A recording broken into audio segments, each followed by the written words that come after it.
Today we're going to talk about plagiarism as far as what it is and how to avoid it, particularly in a college level setting.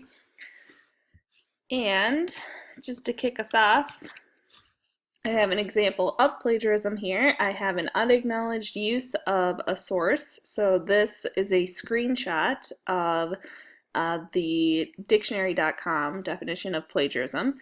And if I do not acknowledge where that came from, and I'm essentially then taking credit for it, it is an example of plagiarism. Okay, so what is plagiarism? It's the unacknowledged reproduction of another person's words, works, or ideas. And all intellectual property is covered.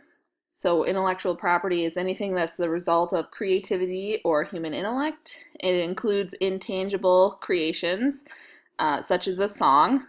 You can't hold a song, right? You can write down what the notes are, what the words are, but it's not something when being performed that has weight and something you can hold in your hands.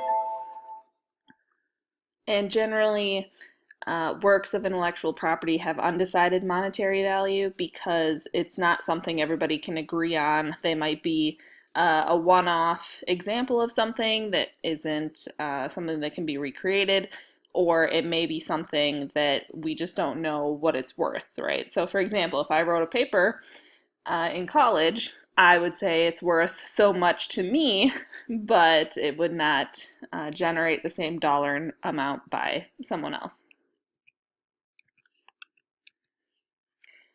And any work that is intellectual property can be legally protected, but it doesn't need to be for you to have to acknowledge your use of it to avoid plagiarism. So ways that people protect their work is through copyright, trademark registration, patent registration, and identifying and keeping trade secrets. And again, you don't have to copyright something to be able to say, this is mine, I created it. You just have to be able to show that you were the original creator, you have the earliest date of its creation, right? Or its use. So if you are borrowing somebody else's words, works, etc., they do not need to have a copyright or anything to protect it. So what all can be plagiarized? Well, a lot. So you've got words, whole documents, paragraphs, sentences, phrases, can all be plagiarized. Ideas. So I came up with an idea for something, and if I don't patent it, that's fine. But if somebody else takes my idea, they need to give me credit. Otherwise, that would be plagiarism in a school setting. Visuals, including photos, graphs, drawings, illustrations, tables, logos. Songs, including lyrics, melodies, beats, patterns of notes. Dance moves, even. You might all be familiar with the flossing dance move. Recently, there was a big copyright lawsuit over that as far as who created it, who had rights to it, who could make money off of it, etc. So, anything, this for example is a very funny looking graph somebody made. Starry Night by Van Gogh definitely can be plagiarized if people use it and say it's theirs. Even something like an idea like Einstein's E equal mc squared is something that can be plagiarized. And I hope nobody would say, oh, I made Starry Night, or oh, I came up with the idea for E equals mc squared, but you never know. The problem with plagiarism is that it's hard to develop a real rule of thumb because it's situational. So every situation is different because every situation has plagiarism that looks different, and every situation has people who are making decisions, and those people are different, whether it's a different instructor, different school, different administration, etc. Generally, we all have this definition of plagiarism. It all matches across the board. But when you say, okay, but what does plagiarism actually look like? That's when we get into trouble, right? So I'm going to share with you the most conservative rule of thumb so that you can't get into trouble by saying, well, this person said this. Okay. So it is the same as copyright infringement, that there is no set rules. Like, you can take this much of somebody's work without asking for it, without paying them to use it without acknowledging them. That requires a judge's ruling, so plagiarism requires an instructor's ruling, administration's ruling, etc. So some of you are probably like, okay, so like what are we talking about? 7 words, 5 consecutive words here, 4. And the most conservative rule of thumb would be no more than 3 words in a row the same in your sentence as the original. So you shouldn't have more than 3 words in a row the same as the original, but there are some exceptions. So if you put the original wording in quotation marks and cite it, that is good. That's perfectly fine. And that is an example where you have to use the original wording. Everything between the 2 quotation marks has to match exactly the original. But you can't just quote everything, right? So you can't have a quote, another quote, quote, quote, quote, quote, quote. Okay, I wrote my paper, right? So often there are restrictions on how much you can quote in a paper and still retain the original authorship of it. The rule of thumb for that is 10% for APA style, unless you're doing interviews of your own, so 10% quoted material. And the rule of thumb for MLA is 20% or less. So other examples where you might have more than 3 words in a row the same as the original and not have plagiarism is you might have a simple or common sentence or phrasing that pops up. I'll give you an example. The sentence, I like to walk my dog. If you use that in a paper, that's something you would say. That's something also a lot of other people would say. And I Googled it, and there are 187,000 results on the internet for the exact phrase, I like to walk my dog. So obviously, you're not going to get in trouble for having the same exact sentence as 187,000 other websites. You may also have a proper noun with more than 3 words in it. So for example, the College of Liberal Arts at the University of Minnesota. That is a proper name. You cannot change the names of things, so you have to use that string of words in the same order. A common noun phrase may pop up with more words in a row. So for example, the quick brown fox. That's used all the time to describe things, including used in typology, because there's a sentence that if you say it, it uses every single letter in the English alphabet. And if you're using a title, either of a short work in quotation marks or a long work in italics, you cannot change the title of something, so you have to use exactly the original. And titles can be quite long. So for example, Alexander and the Terrible, Horrible, No Good, Very Bad Day. And that's the title of a children's book. So titles can get very, very long. So if you're going to follow the no more than 3 words in a row rule, there are also some other things that you can't do if you're avoiding plagiarism. So number 1, you cannot replace every other word, most words, or even some words in a sentence, maintaining the sentence structure and just flipping some words out with synonyms or similar words. So here's an example. We're going to look at an original sentence saying nearly 53% of nurses surveyed responded that they felt overwhelmed by the patient workload required by their job. This is an example of plagiarism because it's flipping out a word or 2 or 3 about every 3 words here. Almost instead of nearly. Exactly the same writing is in black, 53% of, and then instead of nurses, it says RNs, studied versus surveyed, said versus responded. So you can see here, basically the whole sentence is exactly the same, half of the words are exactly the same, and the other half, the orange words in bold, are just synonyms that are flipped out. So if I looked at these 2 sentences, I would be able to clearly tell that this sentence was based on this sentence and that the person just barely changed it. And that is an example of plagiarism, even if you cite the source. So even if you say this is from Johnson and Smith and their publication in 2013, it's still an example of plagiarism. Another thing you can't do, you can't just remove some words from the original.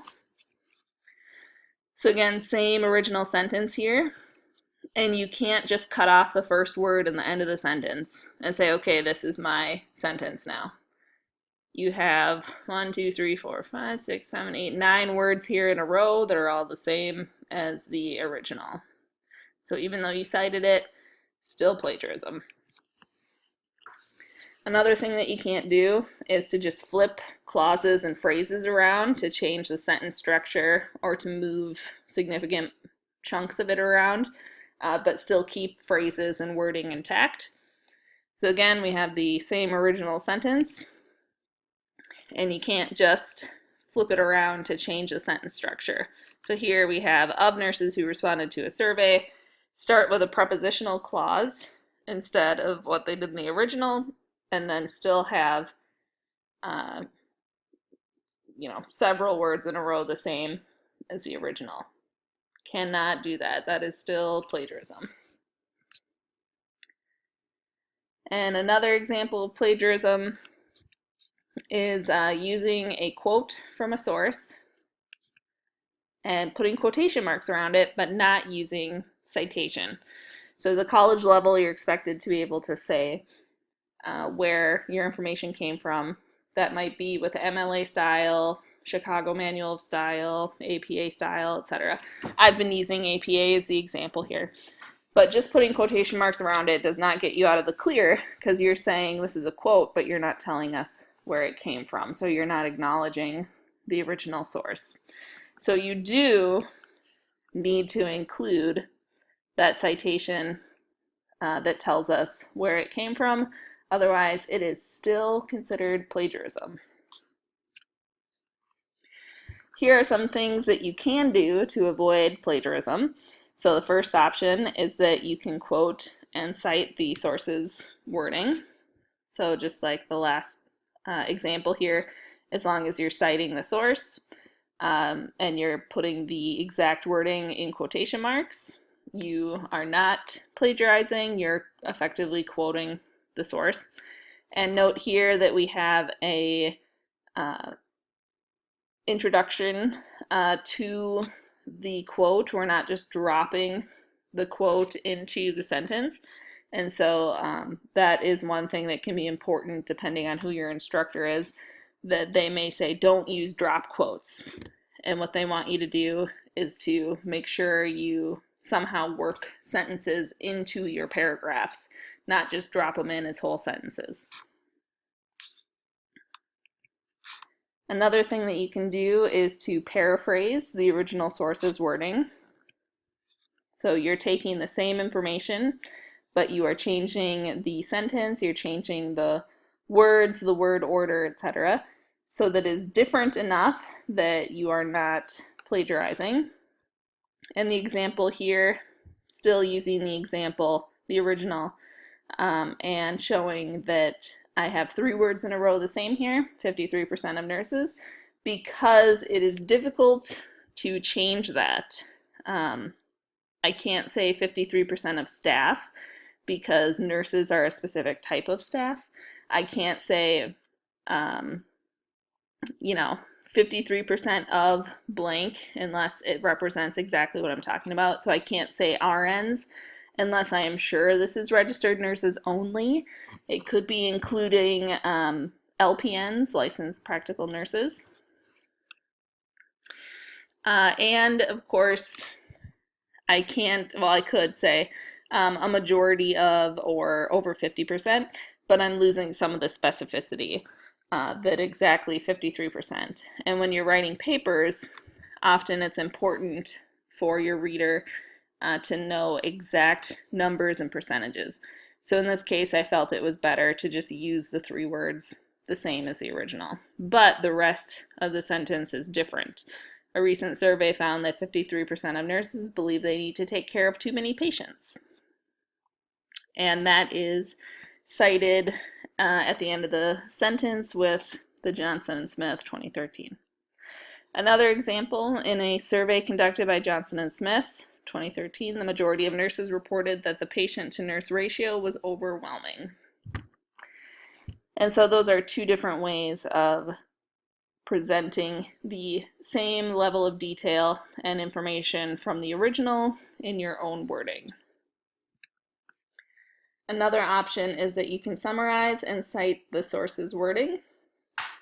This is tricky to give you an example with just a sentence because it's hard to summarize a sentence.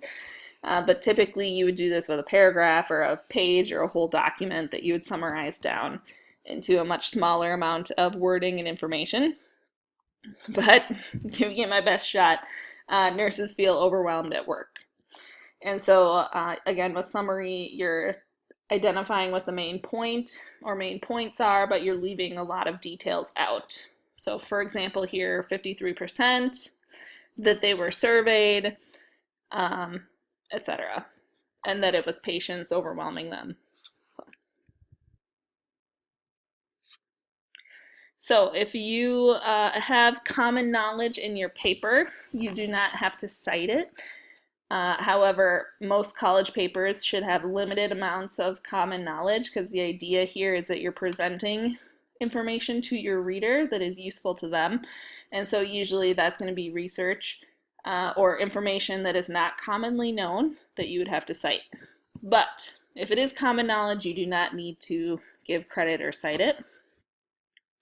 So there are two types of common knowledge. There are facts that are known by most of the population, and then there are field-specific examples of common knowledge, where if you're writing a paper for a specific field and most experts in that field know the information and it's not very detailed, specific information, you don't need to cite it. So an example of facts known by most of the general population: technical colleges provide 2-year associate degrees. Most people are aware that there are 2-year degrees, right? And that's what you get at a technical college. Most people know that Disney World is in Florida.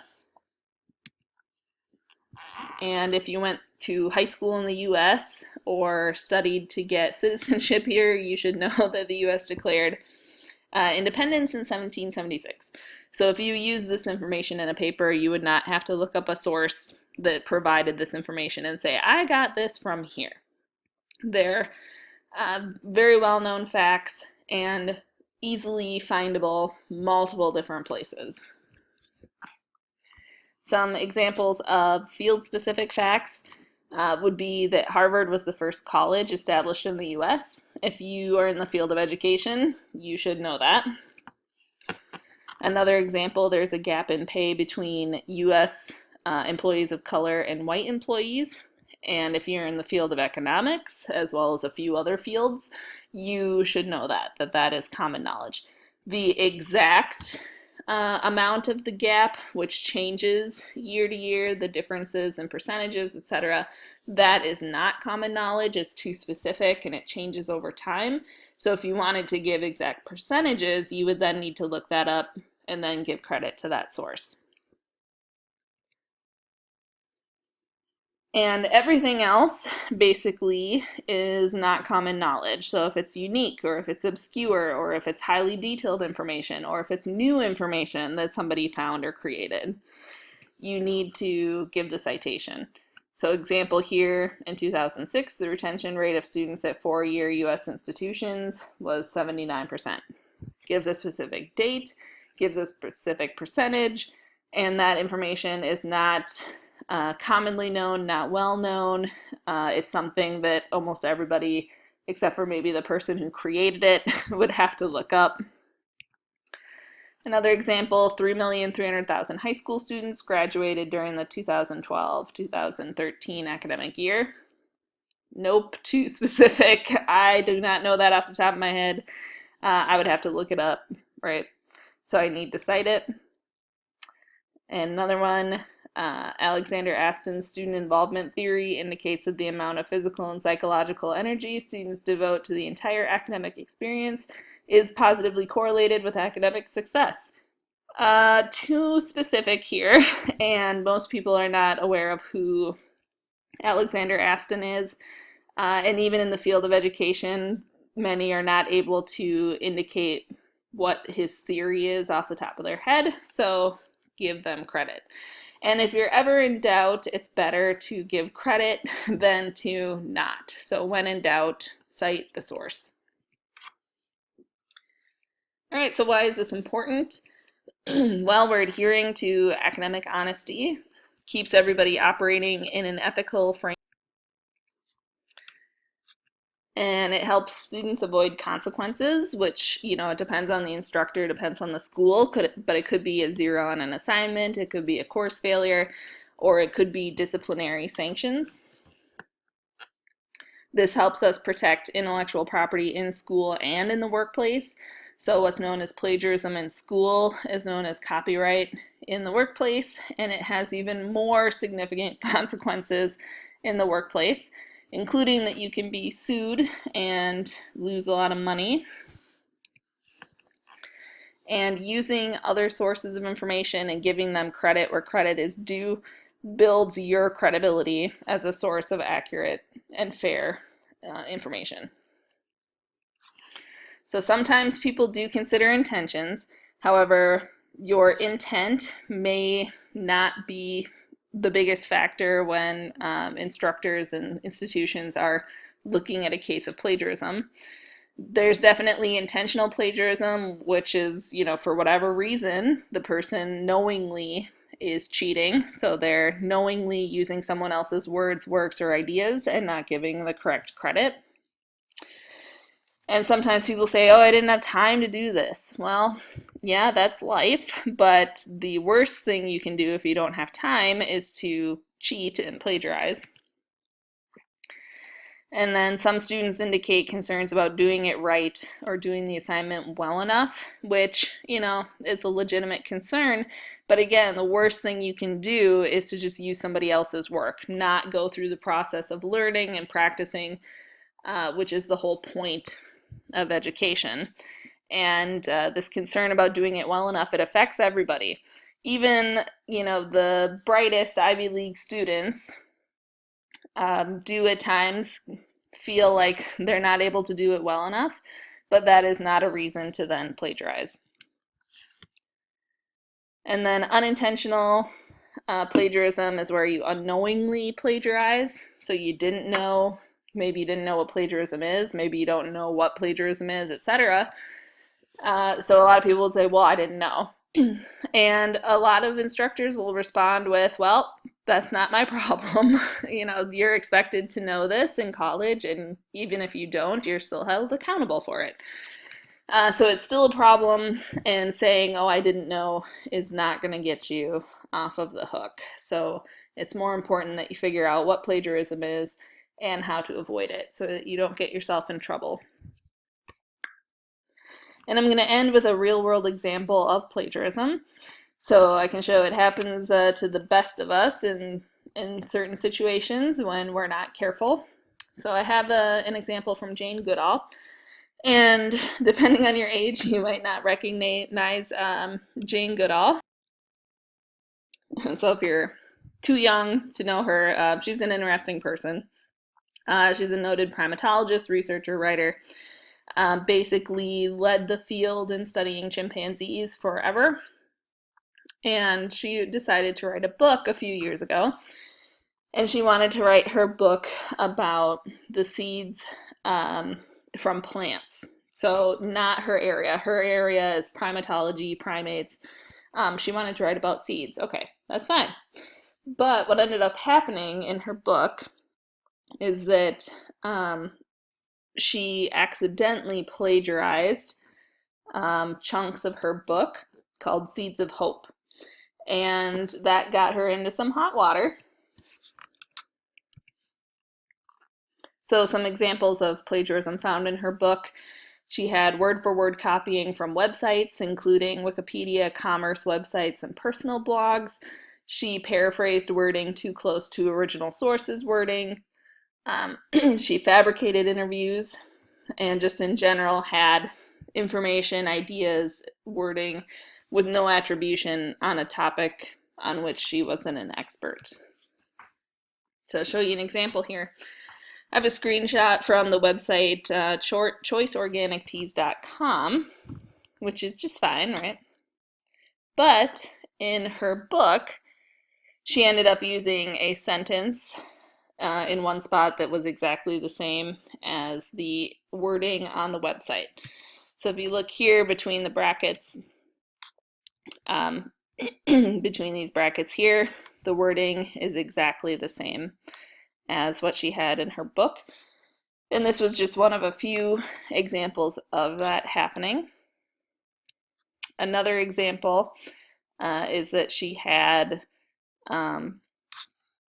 paraphrased wording too close to the original.